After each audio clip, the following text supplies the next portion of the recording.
నేరేడ్మిట్లో భార్య వేధింపులతో భర్త ఆత్మహత్య చేసుకున్న ఘటన చోటు చేసుకుంది.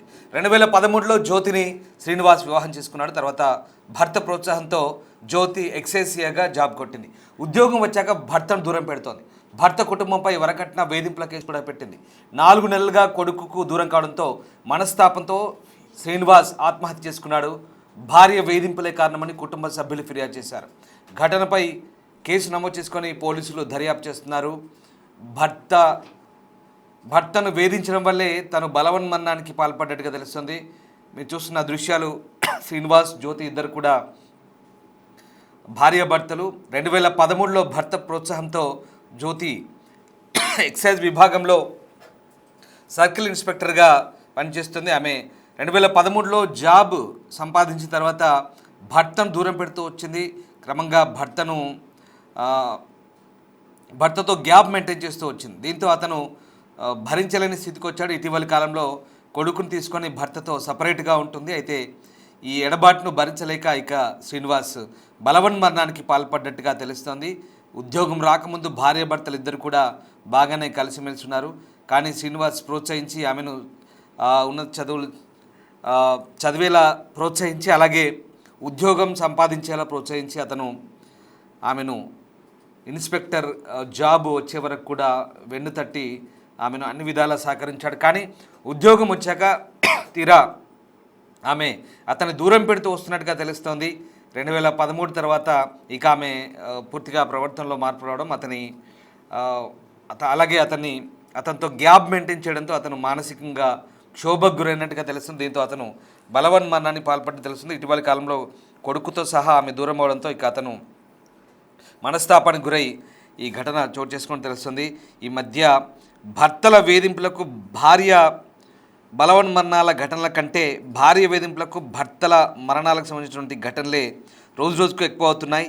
మార్చి 12న హైదరాబాద్ సిటీలో ఓ మహిళా పోలీస్ అధికారి వేధింపులు తట్టుకోలేక తన భర్త బలవన్మరణానికి పాల్పడ్డ ఘటన నేరేడ్మెట్లో చోటు చేసుకుంది.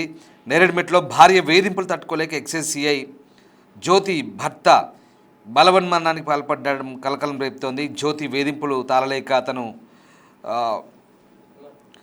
బలవన్మరణం చేసుకుంటున్నట్లుగా ఆమె భర్త శ్రీనివాస్ ఒక లేఖ అయితే రాశాడు. సిఐగా ప్రమోషన్ పొందినప్పటి నుంచి తన దగ్గరికి రావడం లేదంటూ తనపై కట్నం వేధింపులతో పాటు విడాకుల కోసం దరఖాస్తు చేసుకుందని ఆ లేఖలో పేర్కొన్నాడు శ్రీనివాస్.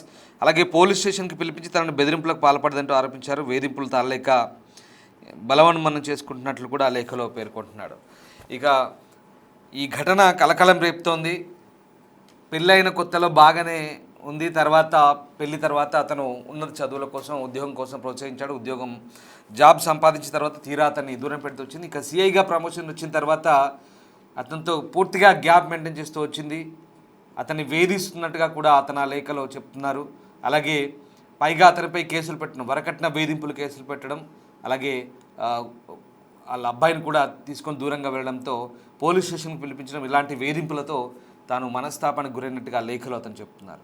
భార్యాభర్తల మధ్య అంతరాలు ఏర్పడమని చాలా దురదృష్టకరం.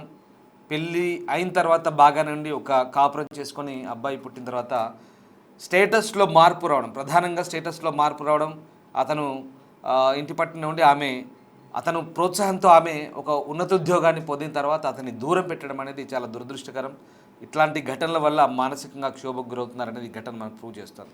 పైగా అతను ఇదేంటని అడిగితే అతన్ని వేధింపులకు గురి చేసి వరకట్న కేసు పెట్టి పోలీస్ స్టేషన్ పిలిపించి అతన్ని బెదిరింపులకు గురి చేయడం అనేది చాలా మానసిక క్షోభకు గురైనట్టుగా అతని లేఖ ద్వారా అర్థమవుతుంది. అంటే ఒక స్థాయికి వెళ్ళిన తర్వాత భార్యాభర్తల మధ్య ఇలాంటి భేదాభిప్రాయాలు, అవగాహన రాహిత్యంగా ప్రవర్తించడం, తర్వాత ఏకంగా ఇదిగో ఇలాంటి ఘటనలు చోటు చేసుకున్న సంఘటనలు మనకు అనిపిస్తున్నాయి. చాలా దురదృష్టకరం.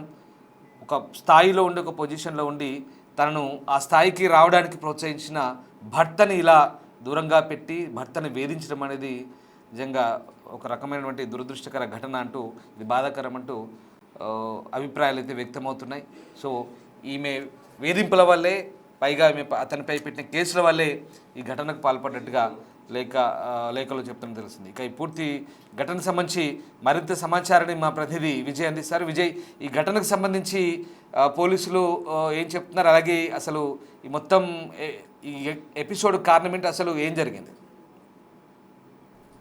Yes Rajesh, Neredmet police station లో ఉన్నటువంటి లక్ష్మీనగర్ లో నివాసం ఉండేటువంటి శ్రీనివాస్, జ్యోతి ఇద్దరు కూడా 2013లో వివాహం చేసుకున్నారు. వీరికి ఒక సంతానం బాబు కూడా ఉన్నాడు. అయితే మొదటి నుంచి కూడా జ్యోతి కొంత ప్రభుత్వ ఉద్యోగం సాధించాలనేటువంటి ఆకాంక్షతో ఉండేది. దానికి శ్రీనివాస్ సైతం ప్రోత్సాహం అందించి ఆయన ప్రైవేట్ ఉద్యోగం చేస్తూ సైతం భార్యను చదివించి ఒక ఉన్నత స్థాయిలో చూడాలనుకున్నాడు. ఈవెన్ ఆవిడ ఉద్యోగం చేస్తే నేను చూడాలన్నట్టుగా ఆయన అనుకున్నాడు. ఈ నేపథ్యంలోనే జ్యోతి కూడా ప్రభుత్వ ఉద్యోగం సాధించింది. ఎక్సైజ్ డిపార్ట్మెంట్ లో సిఐగా కూడా ఆవిడ విధులు నిర్వహిస్తోంది. ఎప్పుడైతే సిఐగా ఉద్యోగం పొందిందో అప్పటి నుంచి కూడా జ్యోతి ప్రవర్తనలో మార్పు రావడం, శ్రీనివాస్ తల్లిదండ్రుల్ని ఇంటికి రావద్దు అని చెప్పడం, అలాగే ఈ నేపథ్యంలోనే ఇటీవల కాలంలో ఇద్దరు కూడా కలిసి ఒక ఇంటిని కొనుగోలు చేశారు. సుమారుగా 50 లక్షల రూపాయలు పెట్టి ఇంటిని కొనుగోలు చేశారు. కొనుగోలు చేసినటువంటి నేపథ్యంలో గృహ ప్రవేశానికి శ్రీనివాస్ బంధువులు ఎవరు రావద్దంటూ కూడా జ్యోతి శ్రీనివాస్ కి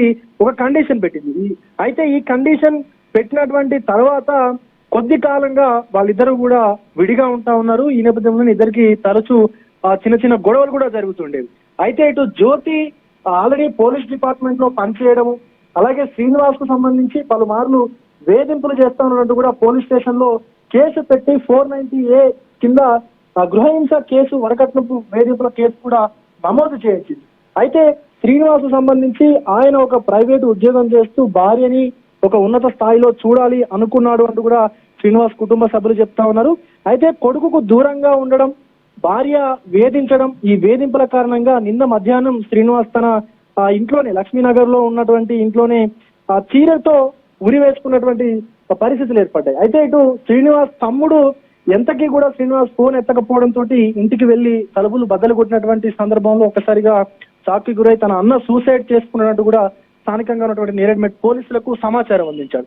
అయితే తన అన్న మృతికి కారణమైనటువంటి, ఆత్మహత్యకు కారణమైనటువంటి వాళ్ళని కఠినంగా శిక్షించాలి, వారిపైన కేసులు నమోదు చేయాలంటూ కూడా ఆ బాధితునికి సంబంధించినటువంటి కుటుంబ సభ్యులు అలాగే శ్రీనివాస్ తమ్ముడు నేరేడ్మెట్ పోలీస్ స్టేషన్ లో ఇప్పటికే కంప్లైంట్ చేశారు. అయితే శ్రీనివాస్ అంత్యక్రియల నిమిత్తం ఇప్పటికే మంచిర్యాలకు కూడా శ్రీనివాస్ మృతదేహాన్ని తరలించారు. Rajesh. Right, thank you Vijay.